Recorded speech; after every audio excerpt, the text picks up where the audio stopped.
হ্যাঁ, ঠিকই ধরেছ। তাছাড়া ঘুম হবে কি করে বলো? আমার বাড়িতে যে ছোট্ট রাজপুত্র আসছে।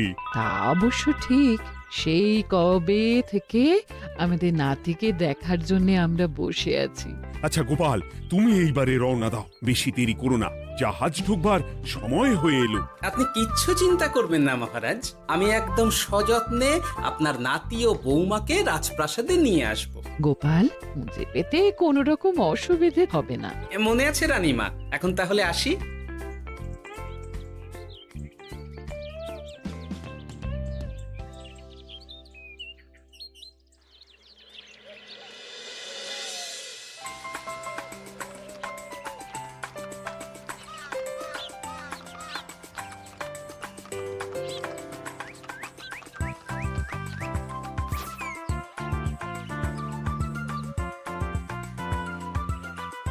এসো এসো বোমা, এসো।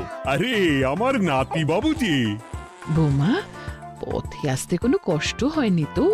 এইটুকু পথ আসতে কোনো রকম কষ্ট হয়নি মা। গোপাল কাকা এত ভালো যে কি বলবো। যাক যাক, গোপাল তাহলে আরো একবার আমার মান রাখলো। যতদিন গোপালের ধরে থাকবে তার প্রাণ, সে ততদিন মহারাজের রাখবে যে মান। হ্যাঁ মহারাজ, আমি থাকতে আপনি একদম চিন্তা করবেন না মহারাজ। বেশ বেশ বেশ। আমি তাহলে এখন আসি, কেমন? আরে আরে, কোথায় যাচ্ছ গোপাল? একেবারে মধ্যাহ্ন ভোজনটাও সেরে যাও। ও, ভোজনের ব্যবস্থা আছে? তাহলে তো থাকতেই হবে। ওই ভোজনের কথা শুনেই গোপালের জিভের ওজন বেড়ে গেল। তুমি থামো তো মন্ত্রী, আসলে আজ বিকেলেই আমাদের কুল গুরুদেব আসছেন। তোমরা সবাই থেকো, আজকেই নাতি বাবুর অন্নপ্রাশনের দিনটা স্থির করে নেব। এ তো বেশ ভালো কথা। বেশ তাহলে, বেশ ভালোই হলো। রোজ বাড়িতে খেতে খেতে জিভে একেবারে চড় পড়ে গিয়েছিল। বহুদিন পরে রাজবাড়ির পোলাও কোরমা খেয়ে পেট ভরাবো।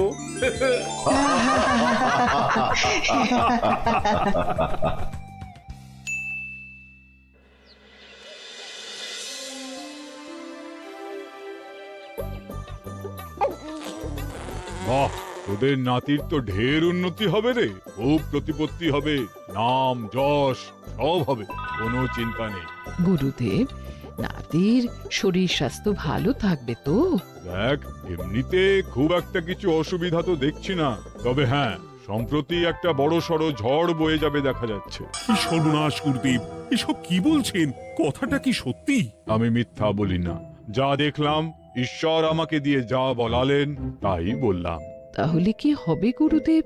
এই বিপদ এড়াবার কি কোনো উপায় নেই গুরুদেব? ওরে, তোরা আমার পুরো কথাটা শোন, কথার মাঝেই যদি এত প্রশ্ন করতে থাকিস তাহলে আমি কিভাবে আমার কথাটা শেষ করব? হ্যাঁ, ক্ষমা করুন গুরুদেব, আপনি বলুন বলুন। শোন, ওর কপালে ঝড় থাকলেও সে ঝড় ঠিক কেটে যাবে, চিন্তা করিস না, ভগবান আছেন, উনি বিপদ ঠিকই কাটিয়ে দেবেন।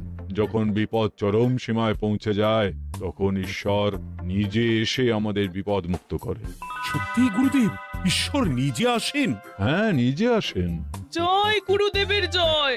গুরুদেব, এইবারে তাহলে আপনি একটা শুভ দিন বলে দিন, নাতি বাবুর অন্নপ্রাশনটা ধুমধাম করে দিতে হবে তো। আজকের পর থেকে ঠিক 3 দিন বাদে একটা খুব ভালো দিন আছে, ওই দিন তাহলে অন্নপ্রাশনের ব্যবস্থা কর। বেশ বেশ, তবে তাই হবে গুরুদেব, তাই হবে। গোপাল, তাহলে সব কিছুর বন্দোবস্ত করা শুরু করো। সে আর বলতে রানীমা, আমি আগামীকাল থেকেই একদম জোর কদমে মাঠে নেমে পড়বো। হ্যাঁ রানীমা, আমি কোনো দায়িত্ব নেব নাকি? না থাক, যদি প্রয়োজন হয় তুমি গোপালকে সাহায্য করো।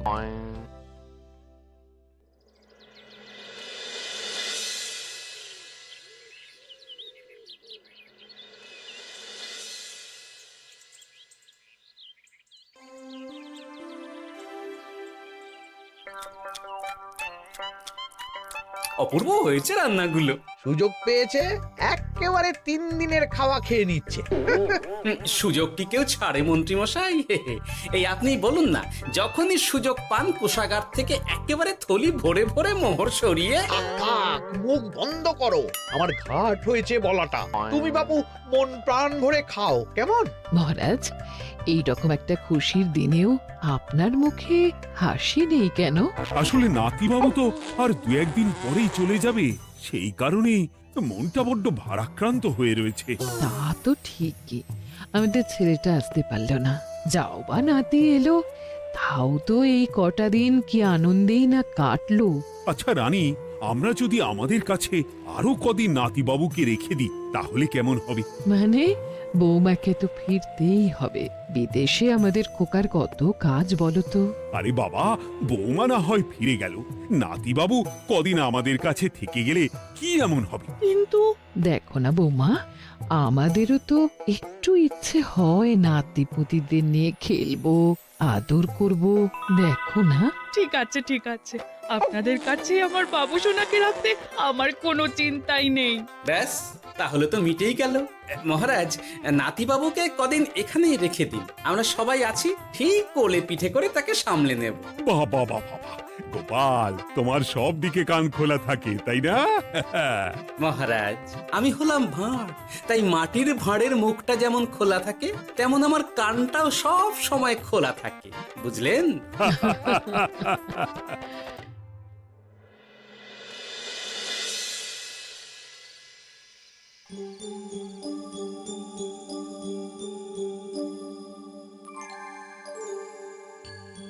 কি ব্যাপার মহারাজ, আপনি এখনো শোননি কেন? শরীর খারাপ করছে নাকি? না রানী, একটা কথা খুব ভাবাচ্ছে বুঝলে। কি কথা মহারাজ? এই যে সেদিন গুরুদেব বললেন না, যখন গভীর বিপদ আসে তখন ঈশ্বর নিজে আসেন বিপদে মোকাবিলা করার জন্য। হ্যাঁ মহারাজ, বললেন তো। আচ্ছা, ঈশ্বর কি বিপদে সত্যিই নিজে আসেন? কিন্তু তিনি নিজে তো বিশাল শক্তিধর, ক্ষমতাবান, তাহলে তিনি নিজে না এসে অন্য কাউকে পরিস্থিতির মোকাবিলা করতে পাঠান না কেন? মহারাজ, ঈশ্বর কখনো কখনো নিজেই হয়তো আসেন, অথবা কখনো কারো দ্বারা বিপদ খণ্ডন করেন। ব্যাপারটা খুবই সহজ মহারাজ। না না, কিন্তু আমার মনে হয়। মহারাজ, আপনার কি মনে হয় আমি জানি না, তবে আমার যা মনে হয় আপনাকে বলেছি। আগামীকাল একবার সভাসদদের প্রশ্নটা করতে হবে, দেখি তারা কি বলে। আগামীকাল সকালে আবার বৌমা ফিরে যাবে।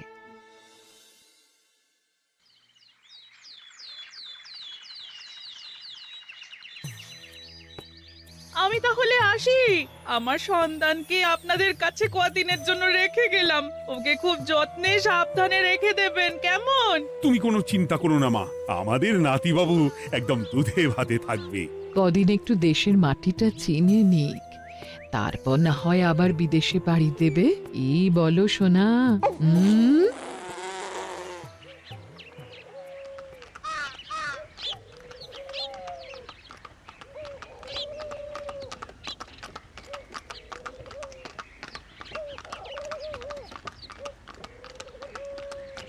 বৌমা তো চলে গেল, এইবারে তাহলে আমরাও যাই। আজকেও নিশ্চয়ই বৌমার ফিরে যাওয়া উপলক্ষে রাজসভা বন্ধ থাকবে। ভুলেও এই সব কথা ভেবো না মন্ত্রী, চলো এইবারে সবাই রাজসভায় চলো, তোমাদেরকে একটা খুবই গুরুত্বপূর্ণ প্রশ্ন করব। সেরেছে, মহারাজ আবার কি প্রশ্ন করবেন ভগবান জানে। সবাই রাজসভায় এসো।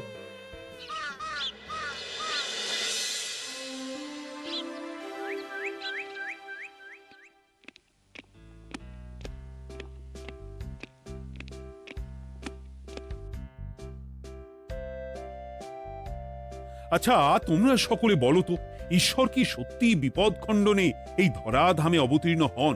আচ্ছা, তাই যদি হয় তাহলে ঈশ্বর নিজে না এসে তার প্রতিনিধি হিসেবে অন্য কাউকে বিপদ খণ্ডন করতে পাঠান না কেন? হ্যাঁ হ্যাঁ, ঠিকই তো। কেন কেন, ঈশ্বর তো মহাশক্তিধর, উনি চাইলেই যা খুশি তাই করতে পারেন। মহারাজ, আমাদের যেমন ইচ্ছে হলে আমরা খাই দাই ঘুমাই ঘুরে বেড়াই, ঠিক সেই রকম ঈশ্বরেরও ইচ্ছা হয় নিজে নেমে এসে জগতের কল্যাণ করার। না না না, আমি কিন্তু আমার প্রশ্নের যথাযথ উত্তর পেলাম না। এই গোপাল, তুমি কিছু বলো না, একদম মুখে কুলুপ দিয়ে বসে আছো কেন? হ্যাঁ, না মহারাজ, মুখে কুলুপ দিয়ে নেই, আসলে খিদেতে পেটে ছুঁচো দৌড় দিচ্ছে। বেশি কথা বললে খাটনি হবে, আরো খিদে বাড়বে, তাই চুপ করে আছি আর কি। ইস, শুধু খাওয়া আর খাওয়া, সব সময় শুধু খাওয়ার চিন্তা। গোপাল, ছি, লজ্জা করে না? এমন একটা গুরুত্বপূর্ণ সময়ে তুমি আমার প্রশ্নের উত্তর না দিয়ে মনে মনে খাবারের কথা ভাবছো। আসলে মহারাজ, ওই না খেলে যে মাথাটা কাজ করে না, পেটে খিদে মুখে লাজ, এমন করলে তো মগজটাই পুরো ঘেঁটে ঘ হয়ে যাবে মহারাজ। বেটাকে তাড়িয়ে দিন। যাও যাও গোপাল, আমার রাজসভা থেকে এক্ষুনি বিদে হও দেখি। যাও যাও, তুমি যাও। যার সব সময় শুধু খাওয়ার চিন্তা, এমন পেটুককে সভায় রেখে আমার কোনো কাজ নেই। কিন্তু মহারাজ, চুপ, একদম চুপ। তুমি যাও গোপাল, যাও।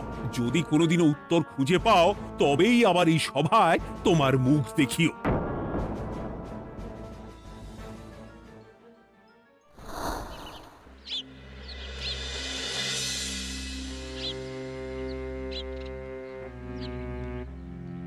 মহারাজ যে এমন সামান্য কারণে আমায় রাজসভা থেকে বার করে দেবেন ভাবতেও পারিনি। এখন কি যে করি, একে তো মাসের শেষ, সংসারে তুমুল টানাটানি। এক কাজ করি বরং, গিন্নিকে নিয়ে কদিন শ্বশুর বাড়ি চলে যায়, কদিন পায়ের উপরে পা তুলে আরাম করে আয়েশ করে দিন কাটাবো। হ্যাঁ, তাই করি।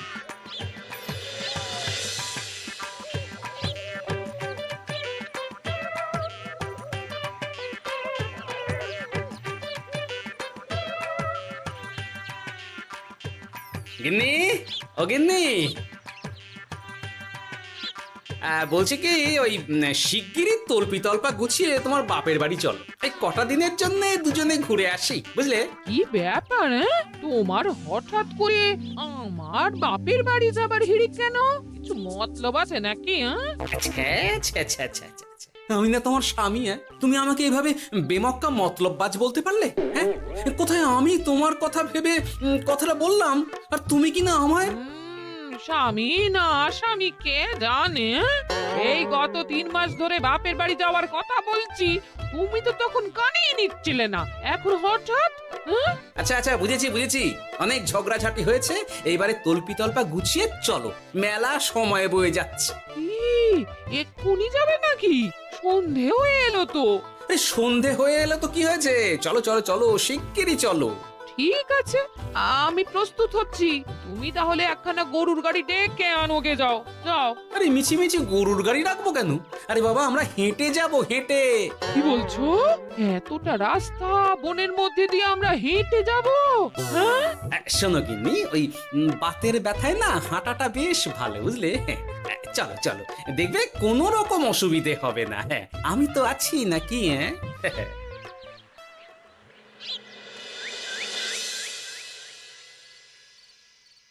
বাবা, হ্যাঁ, বনটা বেশ ঘন। বলি, এই সময়ে এই বনের মধ্যে দিয়ে কেউ হেঁটে যায়? মেলা গজগজ না করে চুপচাপ এসো দেখি। ও মা গো, বাবা গো, বাবা গো, কি লাগাটাই না লাগলো গো। আরে, তোমার থেকে আমার বেশি লেগেছে, যাখানা ধাক্কা মারলে। কি করবো? গিন্নি আমায় ধাক্কা মেরে ফেললো বটে, কিন্তু আজ আমি মহারাজের প্রশ্নের যথাযথ উত্তর পেয়ে গেলাম। বেড়াল ছানাটিকে বাঁচাতে কোনো কিছু না ভেবেই কিভাবে বেড়ালটা ওই বাঘা কুকুরটার দিকে তেড়ে গেল।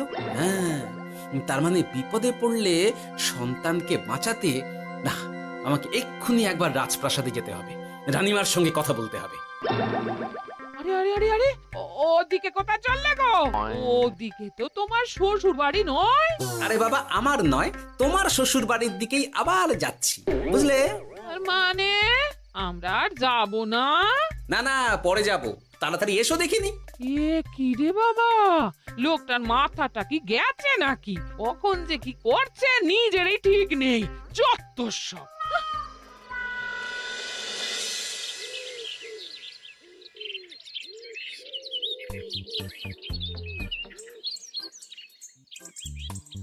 আরে গোপাল দাদা, তুমি এখন কি ব্যাপার গো?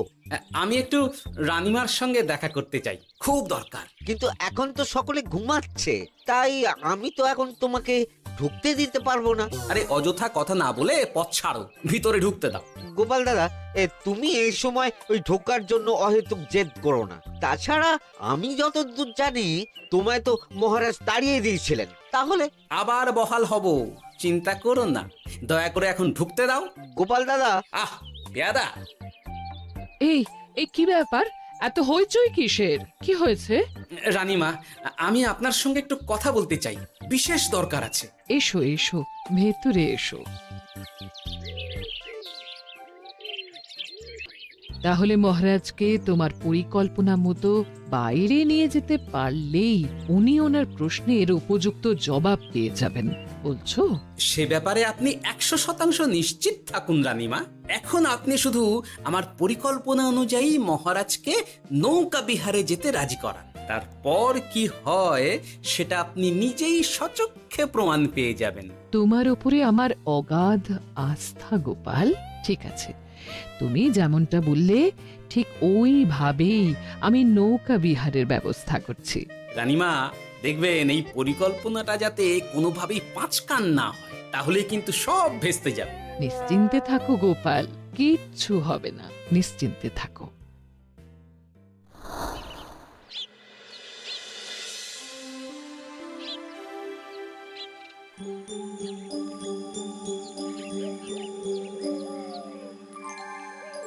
মহারাজ আবার বেজার ভোগ করে গেছেন। কি করব, আমি এখনো যে আমার প্রশ্নের উত্তর খুঁজে পাইনি। এইভাবে আপনি আর কতদিন মুখ ভার করে বসে থাকবেন শুনি? কি জানি, কিছুই আর ভালো লাগে না যে। বলছি শুনুন না মহারাজ, নাতিকে নিয়ে চলুন না, আমরা একটু নৌকা বিহারে যাই, তাহলে ওরও ভালো লাগবে আর আপনার মনটাও বেশ অন্যরকম হবে।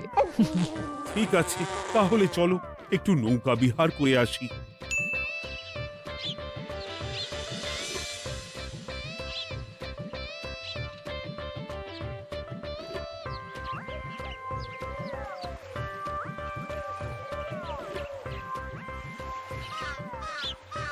এই তো মহারাজ, আসুন আসুন, সেই কখন থেকে আপনার জন্য অপেক্ষা করছি। এ কি গোপাল, তুমি এখানে? কি ব্যাপার?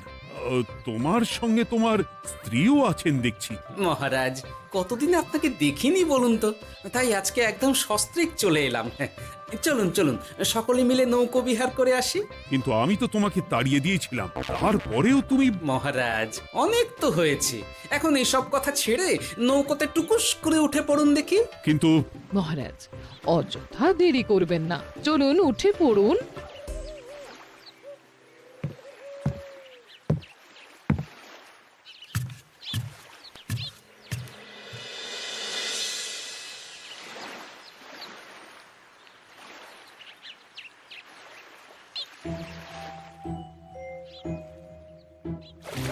এ কি?